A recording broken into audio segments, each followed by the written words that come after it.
All right, got these 2007 VX110s. Pulling the pump to put a new impeller in there because the impellers are dinged up. And I just wanted to show you exactly, 5-minute lesson on what to do. You can see my impellers dinged a little bit. These still go about, depending on the day, these jet skis, both of them still hit about 40, at least 45, but usually 46, 48, 49. I've even seen like 50 if the wind's blowing with you. But they won't pull a skier up very well, at least a 250-pound skier. And I've had these machines before and they pulled up pretty well. I was very concerned about taking these apart. That's why I'm making this video. I was actually concerned I wouldn't be able to get the pumps off. Well, let me show you what to do. So these have never been touched. These skis have 100 hours on them. I got them last year in 2023. Haven't been touched. So you got to pull all these bolts, all these small bolts, really just hold this rubber flap on, okay? You don't need to pull this stuff off. There's no need to pull this stuff off. These are the main pumps. See those main 4 bolts around there? Those are the 4 pump bolts. You can hit those with an impact. If they don't want to come, maybe hit them a little bit, reverse, hit it a little bit forward. Mine didn't really have a problem coming out.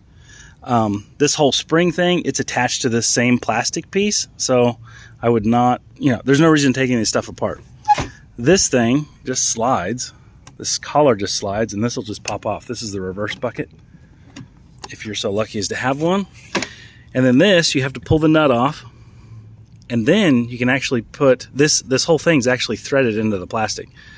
So what you do, you think, oh man, how am I gonna get that out? Boom. But you need Allen wrenches that you can drive with a socket, which is really easy if you have an electric ratchet and those adapters. So that's it. So once you get it down that far, that's where we are at here. This is a pry bar from Harbor Freight, and I've used it before. I built it before for another ski, but it was a lot more work, and I think that's honestly because the ski was newer. It was a 17, so it was 2 years old when I did that impeller. These skis are 15 years old. I was afraid this would be like super glued together and you wouldn't be able to get it apart. But there's basically pry tabs right here, right there, and right there. But I didn't have to press very hard, and it's already, you can see it already coming apart. And it's my understanding on these VX110s from the videos I've watched already, once you get these apart, you have to pull this cap. The way these are built is the shaft actually comes out of the engine. I don't think the shaft is attached to this and the impeller assembly. More so like the shaft fits in the front of it. So that means that this whole thing will only be about this long. And you pull this cap, it's my understanding there's like a rectangular thing there, and you can put that in a vise and pull the impeller. So we're going to see how that goes. But my biggest concern, I can pay somebody to do the impeller part. My largest concern was actually, is this thing going to be super glued? Am I going to be able to get out of there? And so far, that's not going to be a problem, which is very, very, very exciting to me. And the ski shop charges about, I want to say it was about $375 labor to basically replace an impeller, plus the impeller, so you're looking at easy $500, and I can't even get into the shop. So, and if absolute worst case, I can't get this impeller off of here, off the shaft, they charge me, I think, a flat rate of about $140 each. So worst case scenario, I can do all this manual work on a Sunday afternoon, and they can pull the impeller for me and reinstall the impeller on the pump assembly. And anyway, we'll see how it goes. Video just so we don't forget.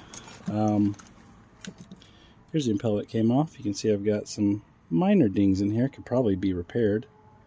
There's a 6D302, 6D302. So these are to remove the impeller. It's, once you have this key in there, there's a seal here you got to pull, and it's just rubber, so you can just compress it and pull it out. But this, you basically just like you're putting on a bolt.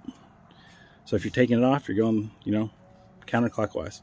Then to put it on, we'll do the same thing. So right now we're looking at the torques for this. I'm installing it now. I put marine grade anti-seize on here. This stuff, This is what I was told. Marine grade anti-seize, not just regular, but marine grade. No problem. Got 2 to do. Don't mind buying $20 worth of grease. So yeah, we're looking at the torque now. I'm gonna get that torque down. Here's my vise setup.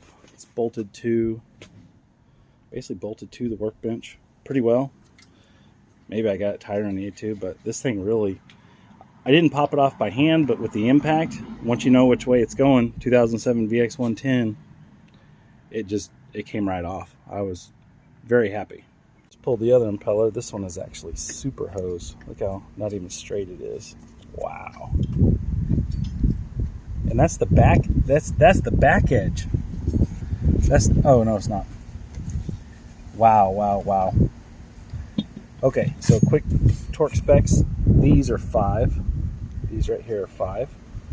These ones, the 4 main ones that hold the pump in, these are 29.